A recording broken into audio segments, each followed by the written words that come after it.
Hello and welcome to LexGo Eat, the Herald Leaders podcast about eating and drinking in the bluegrass. I'm Janet Patton and I cover bourbon and craft beer and food. I'm Cheryl Truman. I cover business and features. Normally we'd be here with Sally Shearer, but she is on vacation this week, so it's just the two of us. I guess she'll be back next week. I don't know. I think she's back next week. Today we are at the Sage Rabbit, which is the new restaurant from Chef John Foster that's in Lexington on Ashland Avenue. We'll be talking with him about his menu and all the things that they're bringing back, because he used to have a restaurant on Ashland Avenue called Harvest that I really loved. So we'll be talking with him about that. And speaking of menus, coming up is the annual picnic with the Pops at Keeneland on the 14th and 15th of August. And this year's theme is Night on Bourbon Street, a tribute to Louis Armstrong. And Dupree Catering has a great Cajun menu that you can pre-order and they'll bring it right to your table, or you can pick it up ahead of time. And we're going to have some more catering information in the Wednesday LexGo Eat column and in Fridays as well in Weekender. And prices range from $30 to $35, and you get what? Appetizer, everything. Salad. Yes, you get dessert, a lattice peach pie with cinnamon whipped cream. It looks really good. It looks delicious, and yeah. you know, it's a reasonable price for something to take to picnic with the Pops. And speaking of Friday's Weekender, we have a review, right, Cheryl? We do, of Sushi Blue on Pasadena Drive. Our reviewer loves it, loves it, loves it. Wow. She talks about how much really good sushi and sashimi you get there. You also get soft shell crab legs that are fried. We had some of those in the newsroom yesterday. How were they? They were lovely. Yeah. Did you taste the sushi? Was it good? I tasted quite a lot of the sushi, yeah. And it was wonderful. She said the portions were big. The portions were big. It was very, very fresh, particularly the tuna. She says prices are reasonable, although there is one very large meal that if you're going, you should split it with a friend.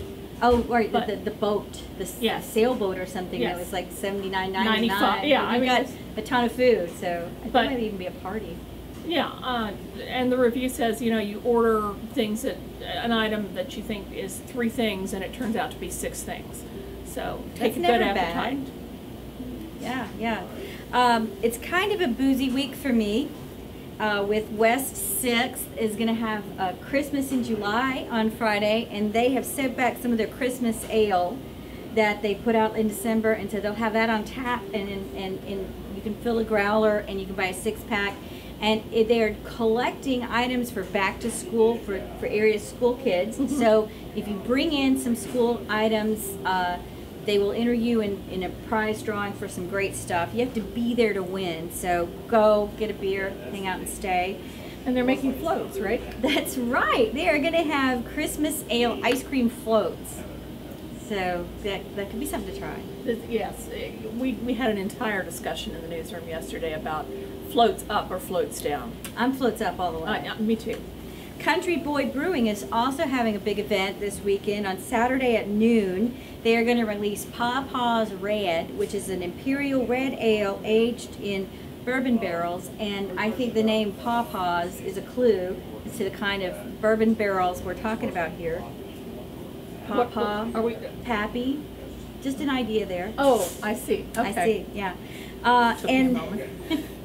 Lexington Craft Distillery Barrel House Distilling is releasing their first bourbon, Rock Castle Bourbon. It's going to be available at liquor stores. I think they had sold out what they had in their gift shop already. They may have more coming. It's a wheated bourbon, and I'm told it's pretty good too. Now, when you say wheated bourbon, how does that make it taste different than an average bourbon? That's a great question. Well, all bourbons have to be the majority grain, more than 50%, 51% have to be corn. Then the rest of it can be rye or wheat. I guess it could be something else, but typically it's either rye or wheat. A wheated bourbon, another example of a wheated bourbon that a lot of people really like is Maker's Mark. Pappy is also a wheated bourbon. Larceny is another one. Weller is another one. A lot of people feel like wheated bourbons are smoother. A rye bourbon, a high rye bourbon typically is more spicy. Rye gives it more, as a bourbon goes. yeah, it's a little bit more peppery. Some people really like a high rye bourbon. One thing we want to tell you about, all this rain has given a bounty of mushrooms. I know in my yard I have a ton, but at Portofino in downtown Lexington, they have got a special menu using chanterelles. And I'm told that one of the things they're going to have this weekend is a vanilla chanterelle ice cream. What do you think of that? And Janet said this, and I said, ooh, gross me out. Ooh, of course not, I wouldn't eat that. Then, of course, I thought, well, chanterelle ice cream. Let's look that up on the old interwebs. And I found a lovely recipe out of a California creamery for a savory ice cream made with chanterelles. And it includes not only chanterelles, but a little bit of Italian cheese, some mascarpone and cream cheese. And when you added all that in, I was sold. So I think that has a lot of potential there. You know, savory ice cream is really getting to be quite big, especially, you know, in cities that are a little bit more sophisticated possibly than here. I'm still a sweet ice cream gal, but I'm willing to give it a shot. I mean, if I'm willing to put ice cream in beer, why not try savory ice cream? If you've got like, yeah, 3 cheeses in a chanterelle ice cream, I'm there already. Well, one thing I'm working on that I could use some help on, I'm working on a piece about outdoor dining. So if you've got a place you really like to eat outside, let me know. Where do you like to eat outside? I don't like to eat outside. You don't? I'm a big fan of the air conditioning. I have to say, me too. Yeah, you know, we've been without our air conditioning most of the week, and I missed it so much. But I will say one place that I think is going to be really interesting, that's going to have an inside-outside feel, is going to be Locals on National Avenue, which is going to have garage doors, which are going to open up and let in the breeze, which I think could be that sounds like the best of both worlds. Yes. You're covered. It's a perfect approach. But you got breeze. Right. I mean, the thing I don't like about sometimes sitting outside is you just swelter and you don't have any shade if it's hot. Right. But having something like that sounds like, you know, a great mix. Yes, I'm at an age where I swelter enough anyway, so. Well, one more thing I want to mention this weekend is Fancy Farm, and if you're going out to Western Kentucky for some political talk, make sure to try the barbecue. That's the home of barbecue mutton. If you love the mutton. And again, we're going to differ on barbecue. They have mutton. pork too, so yes. If you're not a mutton person. And if you're not going to Fancy Farm, remember, we have the barbecue lifestyle in Lexington. That's right. So let's go eat. I'm here with Chef John Foster, who has opened the Sage Rabbit. Yes. On Ashland, and this is your second venture Yes. on Ashland. On Ashland, yes. I used to Block love away. Harvest. Oh, good. Yeah, we loved it too. And so this is going to be kind of like that? It'll be a little bit more casual. Mm-hmm. Same food, same great service, same wonderful bar and drink menu, but a little less formal. We want people to come more than once or twice a week.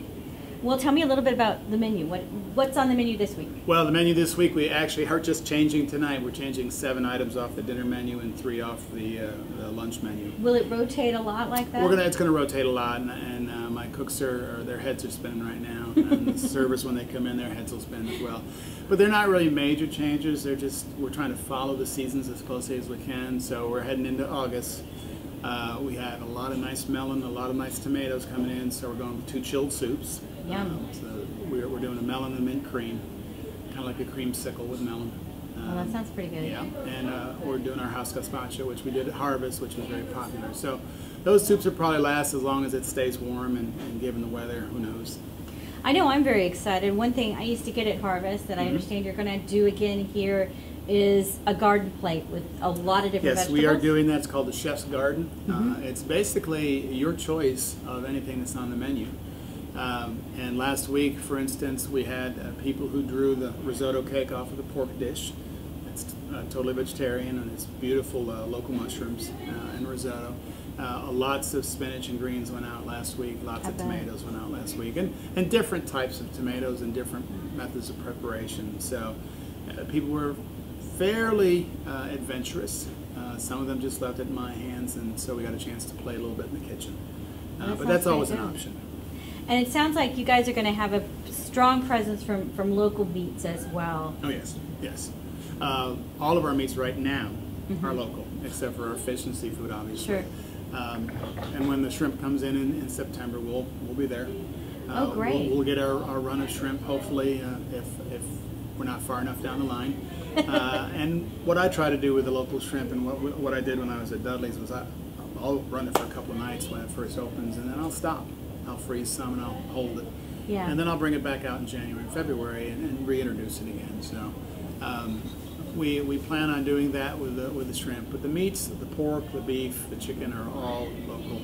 And your desserts look pretty good too. Best dessert chef in town, with bar none. So the coconut cake, tell me about that. Coconut cake is a sponge cake. Well, not a sponge. It's a fairly dense cake actually, filled with coconut and coconut cream.